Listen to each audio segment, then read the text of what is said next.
The second component of our mentoring role is advocacy. So the first question we may have is, what do we mean by advocacy? What is advocacy?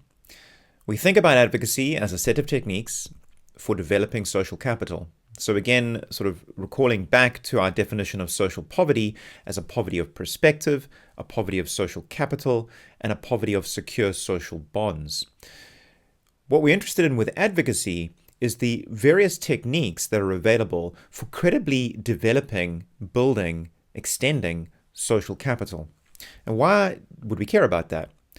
Well, because social capital shapes the potential for particular behavior, so choices and practices, as well as for particular kinds of subjective experience. Our approach is going to have three components to it. The first is going to involve really finding interests, finding what we call a spark, then building credible opportunities to connect that spark with the world in a way that opens up a possibility for action, what we're going to define as an affordance, and the technique we're going to use there is called scaffolding. And then thirdly, figuring out how we can use our network of relationships, as well as advocate to other networks, for example, to say yes's networks, to take risks, in other words, to make introductions, to introduce opportunities that will allow this young person, this mentee, to begin to develop out their own network and membership in the network of relationships, or what, again, we're going to define as social capital. So these techniques in overview involve investigating and kindling interests, extending and enriching affordances, and then risking your networks as well as ours, as well as introductions to networks of your networks. When we think about the different roles here, we use different labels to define these roles as collaborative vetting, so vetting, investigating to discover, but doing this in a collaborative way. Scaffolding, so building out opportunities just a little in advance of where that young person currently is, so they get to experience the next level up slightly beyond what they could do on their own. The idea of scaffolding there is going to draw on Vygotsky in psychology, and we'll discuss that in detail. It's really a powerful concept in the space of mentoring. The third is going to be championing, which is really making introductions, and really is how people think about the advocacy role in general. They think of advocacy as around championing individuals, as introducing them to your networks, introducing them to opportunities. But our technique is going to ensure that in doing that, in risking our social capital, that we have initially developed out the interest, we've scaffolded out the ability, and only then are we taking the chance on risking our networks, or again, on asking others to risk theirs. So where does this concept of social capital come from? Well, the political scientist Robert Putnam wrote about social capital in a book called Bowling Alone, where his concern was with the demise of social capital, or the demise of these networks of social relationships in America, and how that was affecting the social as well as business and economic world in which people exist in the States. This concept has come to find much wider application and is often used in economics to describe really the level of trust and reciprocity that exists in a country. So you may recall one of the items we looked at on inequality was the extent to which a population feels that most people are trustworthy. More unequal societies, more people think that not so much, most people are not trustworthy. The more equal your society, the higher the proportion of individuals who believe that most individuals they meet will be trustworthy. The value of that for economic relations, social relations, basically civil life, really is tangible. So let's go to this definition, Robert Putnam's definitions, thinking about social capital as connections among individuals, social networks, and the norms of reciprocity, so give and take, and trustworthiness that arise from these social networks. Of course, the more lay understanding of this is just who you know. Right? You think of this idea of, well, that person's getting ahead because of who they know. What are they referring to? They're talking really about the value or the ability to secure benefits from membership in a social network. And that is indeed the broader definition. Again, there's many uses of this term, so just taking an Encyclopedia Britannica definition here: the potential of individuals to secure benefits and invent solutions to problems through membership in a social network. So being part of a network allows you access to certain resources as well, and you can think of that as introductions to tendering opportunities, right? Where we see this taken to the extremes of, for example, nepotism and the kinds of corruption we've seen with some governments, where it is really around simply keeping the resources within particular networks, right? Cadres. On the positive side of this, the more we can build and extend these networks of relationship in the societies that we exist in the communities that exist in, the easier it is for us to move through civil life in a way that allows for creative potential. In other words, allows us to invent solutions, come up with new ways of doing things, new ways of engaging the world in a collaborative fashion. So we think, and this is our definition, and when we think about social capital, we think of it as defining the creative potential, so the value that can be derived from networks of positive connections. Now, we don't just think of those connections as networks of relationships. And often that's, again, the way social capital is defined, as really about these networks of sort of who you know. We think those networks are composed of more than simply relationships. They're also composed of intersecting interests and what we'll call affordances that really make some forms of social capital, so some forms of social network belonging, far more powerful than others. So here we've broken down social capital using these constituents that I've just described.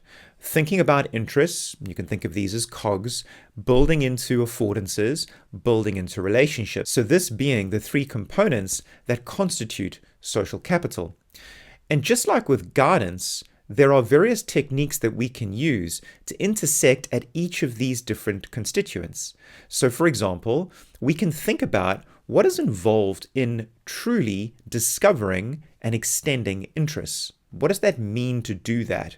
And here we're going to use an approach called collaborative vetting as a way of building out interests. Then we're interested in how we can use techniques from developmental psychology, scaffolding techniques, to develop out more creative opportunities for this person to engage with the world by ensuring that the person-side competencies are being developed and appropriately match the various opportunities presented in the social and cultural worlds in which those young people engage. Finally, we're going to think about the role of championing, the more traditional role of thinking about social capital, as then being taking these interests and affordances and connecting them to different memberships and different groupings. In other words, allowing this young person to now leverage the interests and the developed affordances into new networks of opportunity and introduction. So let's start by thinking about interests. And again, just jumping ahead here, our interest is how can we investigate and kindle interests? More generally, if we just think about the notion of interest, this is something that may have occurred to many of you, both in your own hobbies, so in your own pursuits where you've decided, hey, this is something I'm interested in, I'd like to develop this interest over time, and then discovering that not all those interests stick. Perhaps more pertinent for those of you who are parents who've discovered your children taking a particular interest in one thing or another and then suddenly not being interested in it, or some things really ramping up their interest, and the curiosity that you have as a parent and how you can nurture the development of interests. This is indeed something that many of us have given some time to thinking about. So in this respect, what do we know from the broader literature about how interests develop? So the first thing to notice here is that there are a lot of false assumptions about interests. You'll often hear a notion of, for example, follow your passion. Simply find the thing that you are deeply passionate about and pursue that. And then what we discover is mentors engaging with young people to say, okay, what are you passionate about? Tell me what you're passionate about. And the difficulty there, of course, is interests are not fully formed. They don't appear in the world like a lost coin that you've suddenly just discovered. Rather, they grow, they develop, they deepen over time. And so if you simply put someone on the spot and say, tell me what your interests are, tell me what your passions are, you may discover that that young person is very reticent about disclosing what might be for them passing curiosities or what might be for them more developed interests, because they simply don't feel that those interests are at a level that are worth discussing or introducing. The second thing to notice here is that interests are not discovered by introspection alone. So you can't simply sit on a couch and think to yourself, okay, what are my interests? What are the things that I would like to do with my time and my attention? Rather, if we think about the broad range of interests that can be discovered, and we think about our own lives and the interests that have been triggered in our own lives, we discover that these interests were triggered or set about by interactions with the outside world. In other words, we had experiences, we engaged with particular opportunities, we'll later talk about particular affordances that allowed our interests to suddenly spark and now to start the process of, are we going to be able to develop and nurture and mature this interest? If you're in a situation where you simply have very limited introductions, you've simply never experienced a range of possibilities, how can you decide what it is that you are really interested in? In other words, to really get a sense of what your interests are or could be, you simply have to be prepared to explore more. And you're going to see we're going to pick this up in the advocacy role of mentoring, as well as in the second stage of transition planning, which is around exploring options. We've got some really great examples here, and some of them, very telling of the cultural context in which young people are living in. So I'll give you one example here of a young person who said something to the effect of, now I read, I thought it was only people of a certain race that read. So this understanding of the culture of enjoying literature as something you do more than simply to pass a test, that notion of what that was and that interest and that possibility for that interest simply hadn't connected until that young person got to engage with a mentor who was able to share their passion and enthusiasm for the world of literature. Another thing to notice about interests is that once an interest is discovered, it's often very fragile. It's very vaguely defined. So if you come at an interest with, hey, I'd like to play chess, and then suddenly you put yourself in a situation where you're playing competitive chess, you will discover very quickly that that interest is quite fragile and will very easily retreat. Also, that it's quite hard to articulate what the interest actually is. So someone might describe, for example, having an interest in basketball. And is the interest in the sport of basketball? Is it in the competitiveness of basketball? Is it in the social connections that come from it? Is it in the strategy and the techniques associated with it? There's lots of ways of thinking about how we can fully articulate and develop an interest, rather than thinking about an interest, once again, as forming fully formed, as sort of sprouting fully formed, right, from a young person's mind. Another thing that's key here, of course, is that to develop interests, we really need warm and supportive environments. Encouragement is absolutely crucial. Again, the same spirit of how it is that interests are not discovered by introspection, we find that encounters or experiences that provide an opportunity for re-triggering, reigniting the interest are crucial for its development. So if you've got a young person who has just watched Jurassic Park and they're suddenly interested in dinosaurs, there has to be other opportunities where that interest in paleontology can suddenly spark to life. If we simply only have the one context that elicited that interest, it's very unlikely that that interest is going to grow and mature over time. Another thing to keep in mind here is that to stay interested in something for more than a few years, your interest really has to deepen. There has to be a fascination with the nuances of a subject.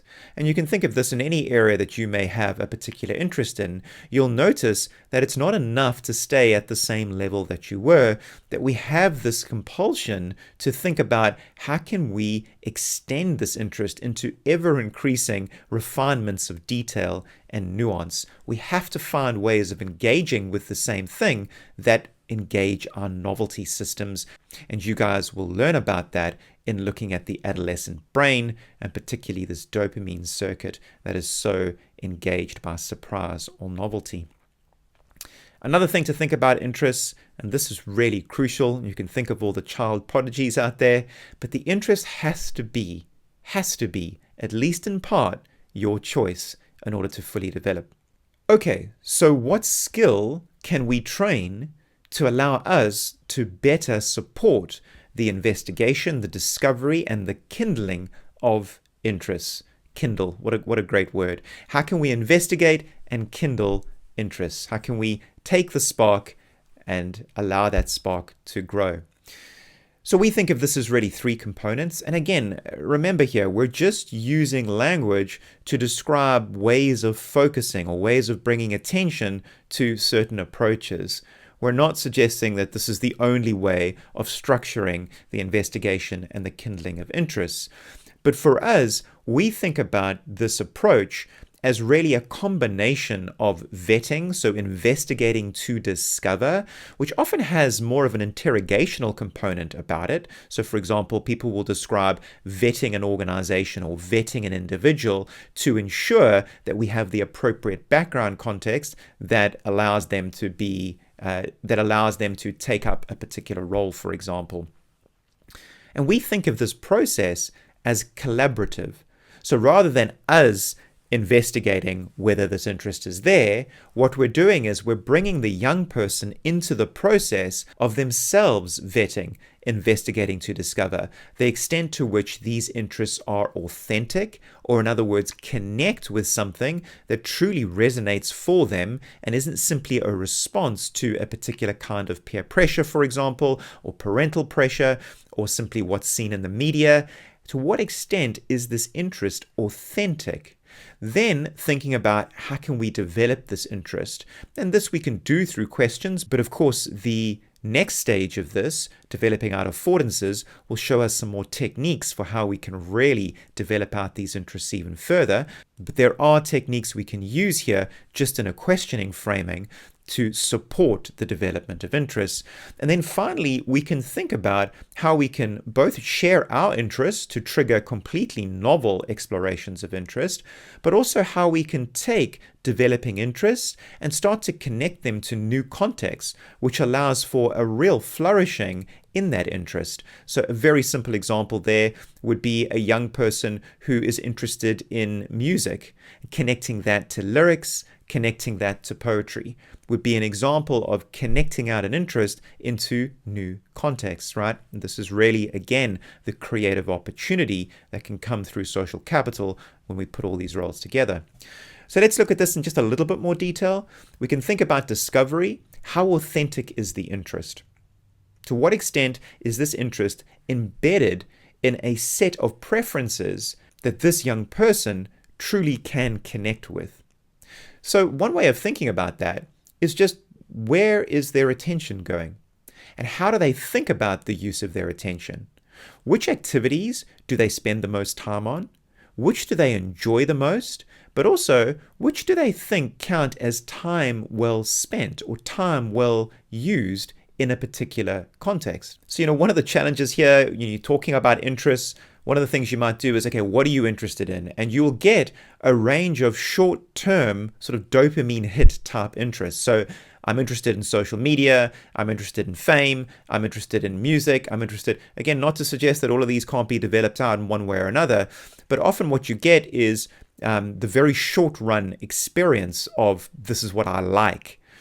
The question then is, okay, looking back on those things you say you like, which of these would you actually like to be using your attention on? When you think of yourself now or you think of yourself into the future, how would you like to be employing the use of your attention?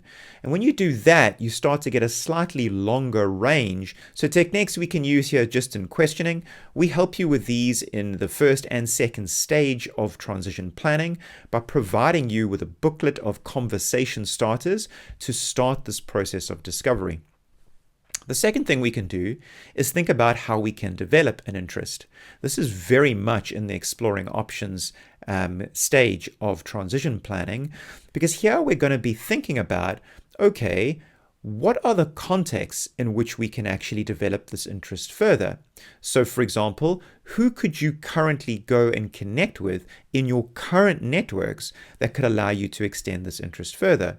Very often we'll get examples. A young person will say, hey, they're interested in dance, and the mentor will suddenly be advocating to say yes to get the person an opportunity to go to a dance class.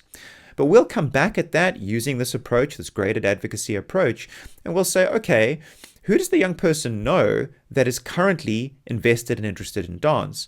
What are the current circumstances or situations in which this young person could engage where they could explore dance further? And often when we do that, we'll find dance groups, local community groups, we'll find dance activities at school, we'll find lots of other opportunities that young person can connect with first. Again, all in the spirit of collaborative vetting. So before we're going and introducing a young person to a dance school, we're doing the vetting first. And just again, another example in this space was a mentor who did exactly that, advocated to get the young person access to a dance studio. We got the dance studio secured. They were going to sponsor this opportunity for this young person. The young person appeared at the dance studio and discovered that it was all choreography. And their response was, no, I don't want to do choreography. So now think what's happened. On the one hand, we want to go, okay, well, this young person is just not taking advantage of the opportunity. But we haven't done the job of discovering and developing the interest first before we risk the relationships and the introductions to the relationships. Likewise, by risking that introduction to a relationship, that dance studio is now less likely to open up that opportunity again for another mentee that may well have been through this process of collaborative vetting, of scaffolding, and now looking to be introduced through these networks. So we have to think, how can we develop the interest first within the existing networks and the existing context? Then, as I mentioned, we can think about triggering. Often this is just a case of sharing the things that we are passionate and enthusiastic about and explaining why, and again, using our storytelling approach to do this. You can also think about simply being creative in the ways that you can connect a young person's developing interests with new novel contexts. And as I mentioned there, lots of examples.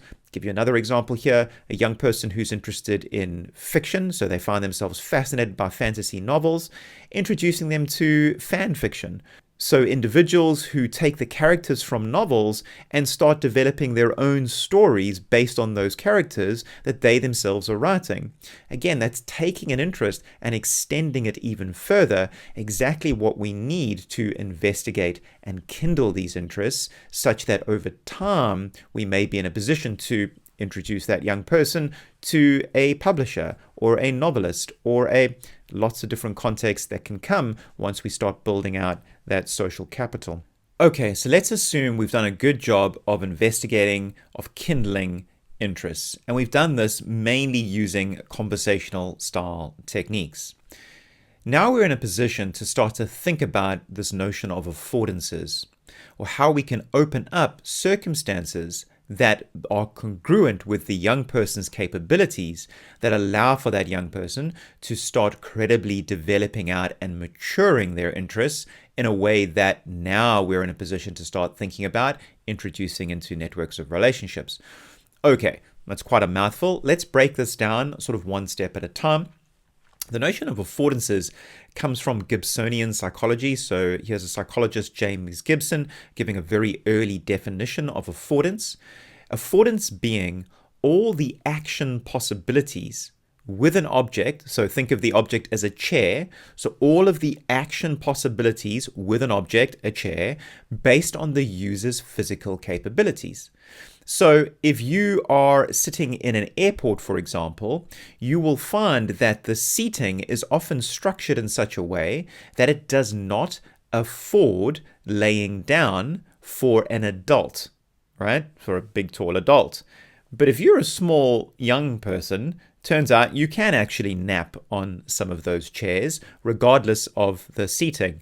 Think about a long flight that I was on just recently, where the person next to me maybe, I don't know, must have been an acrobat or a dancer, but she managed to curl up in a little ball that looked like a cat and slept absolutely peacefully all the way through the trip. I, of course, did not find that experience the same. Sitting in a chair, you will all, I'm sure, have had that experience of realizing that the chairs really don't afford laying down unless you're in a different division of the aircraft. Okay, now we're not, of course, just talking about chairs. This notion of affordances has been used in the landscape of design, particularly when it comes to understanding disability. So thinking about which environments afford activity for someone with a disability. So if you've got stairs and you are bound by a wheelchair, those stairs are going to not afford access. So accessibility becomes a key feature. There's other versions of this too. Think about being visually impaired or hearing impaired. There are certain contexts which are not going to afford possibilities for you to engage with the world unless those contexts have taken account of the person's side capabilities or capacities. Think of the example in the image below of someone in a wheelchair engaging in a race. So this is racing. How is racing made possible? Well, it's made possible in this situation by an object that affords the possibility of racing even for someone who doesn't have the use, for example, of their legs. Okay, so how do we think about this now more generally from a point of view of what are the affordances that we might be looking to scaffold in working with a young person? So our definition here, and this is indeed a more general definition of affordances that's been picked up over time, so just like with social capital, although this is our definition, but people now start to think about how it is that certain kinds of social cultural environments, in addition to physical environments, afford or open up creative possibilities for action depending on the individual's capacities. So the definition here, all of the creative possibilities with a environment, a sociocultural and physical environment based on the individual's capacities. So one clear example here would be, for example, someone who enjoys dancing.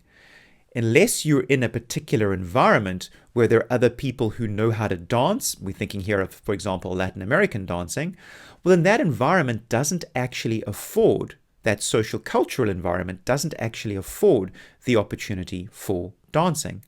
Likewise, you can think of, again, thinking of a literature example, somebody who's passionate about reading, about literature.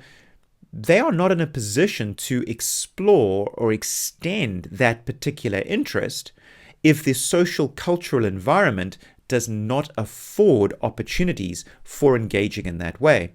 So you can often think of societies, if you run through sort of different geographies around the world and different cultural contexts around the world, one question you might ask yourself is, what does this society or this culture afford for individuals? In other words, what does it make possible for individuals of a certain capacity to engage with? And which societies limit engagement by narrowing the accessibility of sociocultural and particular physical environments? Already we're starting to see here how this plays into social capital. So networks of introduction and opportunity that afford particular kinds of introduction, particular kinds of activity, and enable you to derive particular value. If you don't have access to those networks, and even if you had access to those networks, if you didn't have the person-side capacities that allow you to engage with those networks in a way which opens up a possibility, well, then you are at a disadvantage from a social capital point of view. Okay, so what's the skill that we can use here? We're going to talk about a notion called scaffolding. And the idea here is, if you just think for a second about scaffolding, so think of painting a house. You've got a spot to reach in the house that's right at the very top, and there's simply no way for you to reach that without having a structure that allows you to get to a different level. So the scaffolding, or a ladder would be another example of this, allows you to reach a level that you couldn't reach without. So scaffolding you can think of as a whole set of tools, and you can think about this, by the way, not just in terms of physical tools, but also cognitive tools. How do certain kinds of ways of thinking scaffold or make possible certain kinds of activity or choices. The start of this thinking is a Russian psychologist named Vygotsky. And here's his definition of scaffolding: simply providing support structures to get to the next level. Now, this was at a time when developmental psychology was particularly fascinated by the different stages of development that infants would go through. So you've got Piaget, you've got Vygotsky, thinking about the developmental stages of an individual. And Vygotsky was particularly fascinated by how it is that individuals could experience the next stage of development in advance of reaching that stage if they simply had additional social, cultural, physical scaffolding. So look out on the left, you see the image that's been built for you there. You can see the first circle, what can I do? The second circle, what can I do with help? And the third, what can't I yet do? So each of those would represent a particular kind of staging. Now, again, language, we're not suggesting that nature sort of carves up into these different stages, but it's certainly true that you can think of any activity. So think of anything that you engage in right now. Perhaps you have developed out your interest in coding and you're at a level where you can do a certain amount of coding. What you can do now without help is that first level. What could you do with those coding skills with additional help or scaffolding provided by, for example, a more experienced coder, or provided by an AI system borrowing a bunch of code for you? What could you do in collaboration with that additional scaffolding, right? That scaffolded mind, effectively. And then what can't you yet do? Even with that help, it would simply be beyond what is possible for you right now at your current level of capacity. That middle level, Vygotsky defined as the zone of proximal or near development. So it's sort of near to the development that you're at. Okay, how do we think about this in working with young people? Well, we can think how we can use this Vygotskyan notion of scaffolding to scaffold affordances. So this notion that we've just described. So what level are you currently working with for an interest? So engaging with the young person and discovering what can they do on their own, first of all. Then the scaffolding part here is how can you look out for or create novel contexts that are just beyond the mentee's current level, allowing the mentee to have the experience of achieving an activity or gaining an experience that they wouldn't otherwise get to have without that additional support. So you're supporting, for example, solving a problem or carrying out a task or achieving a goal. It sounds a bit abstract. Let's just make this very simple. You say to a young person, why don't you go and check the deadlines for admission or check the criteria for admission for that particular course? Sounds straightforward, right? But if we haven't done the job of thinking through, well, this young person may not even know what the notion of criteria for admission means. They may not know how or where to access that. And even if they did know that, there may be challenges in their current circumstance with immediate access to the resources to get that done. So how can we scaffold? How can we provide just a little bit more structure to enable that young person to start to build that in? So an example here, which I worked with a young person, was simply in the call, going online, sharing the screen, looking at what a university website, for example, looks at, explaining each of the different concepts with respect to admission criteria, looking at how the point system is structured, linking that to the person's grades. And each step of the way, I'm providing just a little bit more context, a little bit more scaffolding to allow that young person to now experience and learn about what it is to apply, for example, to a university admission. And why is this important? Well, many of you would have done this for your children. Even with all the resources and all the competencies and all the capacities that they have, you may well have discovered that without that additional scaffolding, very often tasks don't move forward. So how valuable is it for a young person to have a parent who is chasing around, making sure they know when the deadlines are, making sure they know when the homework assignments are. Think of all of that as additional scaffolding that's allowing that young person to show up in the classroom in a particular way. And then we go, no, it's just the abilities of the individuals. No. That scaffolding has made that young person, or has given that young person, access to a developmental stage or access to a competency in advance of where they currently are. If we remove that scaffolding, we wouldn't see the same kinds of capacity. Interesting to think about, again, from a social poverty point of view. Another helpful tip in this space is to think about how the obstacles that we each encounter present opportunities for creative growth. So this is really a reframing technique that allows us to think about how it is that the resistances that we experience and our efforts to overcome them with scaffolding, with support, are exactly the kind of stretching that allows for growth and allows for creative development. In other words, it wouldn't do if we do all of the task for the young person. If we jump right ahead and we scaffold so much that from the young person's side, even what they can do isn't used. So again, think of the parent helping out with a homework assignment. Instead of asking the young person to write a section or to write a paragraph or to go and find an image, the parent basically does the assignment for them. We've done nothing here to allow the young person to encounter a resistance that is precisely the resistance that provides the opportunity for growth, right? So again, you can think of a muscle analogy here. If you're lifting a weight, it's the resistance of the weight that is the developmental stimulus to allow their muscle to grow. And the same concept can be used with respect to conceptual development and conceptual growth. One of the simplest ways of thinking about scaffolding is simply managing tasks into manageable steps. So for example, what is the very next action that could be taken? How do we sequence these? And then encouraging that activity is being essential to our approach to scaffolding. Okay, if there's one word I hope you remember from all of our training, it's this notion of scaffolding and how profoundly valuable it is in not just our personal relationships, but in the entire cultural context in which we are embedded. So let's assume we've done the job of discovering and of kindling the interests.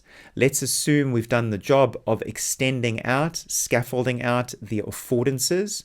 Now we're in a position to think about championing, or the traditional model of what it is to be an advocate or a champion of someone, to have someone's back, to be in their corner. Here, the simple definition is promoting to and through networks that are valuable to you, as well as encouraging others, like Say Yes, to do the same through our networks. How are we going to do this? Well, if we follow the first two steps, then this isn't quite such a risk, because we've done the grading. We've graded the risk, so we've looked at, is this the right level? Is the introduction or the opportunity I'm about to make truly going to open up a possibility to develop out the social capital, or is it going to set the young person up for failure and crush that development of that particular interest? Even if they are being made through your immediate networks, we want to see those requests come through us so that we can assure they have been appropriately graded and vetted, right? Another example here where a request was appropriately graded. So a young person who was interested in fashion and fashion publishing, sort of the world of magazines and glamour magazines, got to spend a whole day shadowing a senior executive in a fashion magazine. In fact, the CEO of a fashion magazine. At the end of that day, that young person in their debrief had decided that they don't want to work in that industry. And that's okay.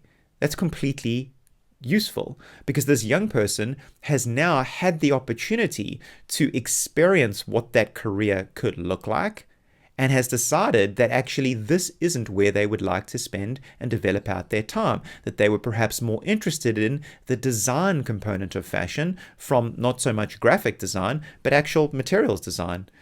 So understanding the various ways in which we build our social capital and enrich our social capital, we get to see how much more advantaged someone is if they are embedded in these rich networks of introduction and curiosity around interest development and possibilities for action, these affordances.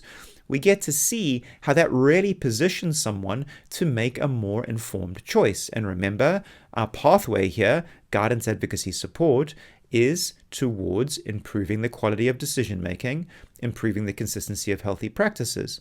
So the extent to which you're able to make a more informed decision because you've had a richer exposure in the world of social capital really does position you very differently with respect to your own independence and your own well-being than it would if you simply didn't have access to that. So again, in this approach here, how do we actually ensure we get this done? Well, we grade the risk first of all. So is the introduction or the opportunity, is it the right level? What have we done first? And we'll often kick that back to you. If you come at us with a resource request or an experiential opportunity request, we'll simply say, let's see the motivation. Let's see what you guys have actually worked on first. Tell me how this interest has been vetted. Tell me how you've done the collaborative vetting, right? Tell me what has been explored. Tell me where in the current networks this young person already has, have you not explored opportunities? Another great example here was a young person who was interested in being a mechanic. The first assumption you might make is, well, I can use my networks to introduce this person to someone who's a mechanic and they can spend the day with that person being job shadowing, right? But the first thing to actually be done would be to say to that young person who in your current networks and your extended family is involved in this particular industry. And when we ask that question, we discover that even in circumstances which are quite fraught, the young person's family was actually homeless, but even in that context, they knew someone who worked, a neighbor, who worked on mechanical repairs. And so this young person, through that introduction, through that social capital held by someone who ostensibly on the outside here would think, okay, well, what social capital could there possibly be there? But there really was. And unless we asked and we made that introduction through that network, we're very unlikely to create a sustainable opportunity for the young person. Because that young person being disembedded from the community where they are and traveling, an hour and a half to somewhere else to sit in a job shadowing opportunity is going to be very different from them engaging in their local neighborhood with someone who is doing car repairs and getting the experience and the introduction in that particular network. Okay, so we grade the risk first of all. Then we're preparing. We're spending time with the mentee, ensuring that they're prepared for the opportunity. So where this is, for example, a drop-in session, so like an interview or an engagement with an area expert or professional in a particular area, let's say the young person is super passionate about acting and you've done all this upfront work, you would ensure that young person is prepared for that interview. So what questions are they going to ask? You would work with them on preparing out the questions, the follow-up, what is going to be discussed, how they're going to respond, how they're going to present. Whatever it is that you think is necessary to preparing, getting that young person ready for that opportunity, you guys are going to do together.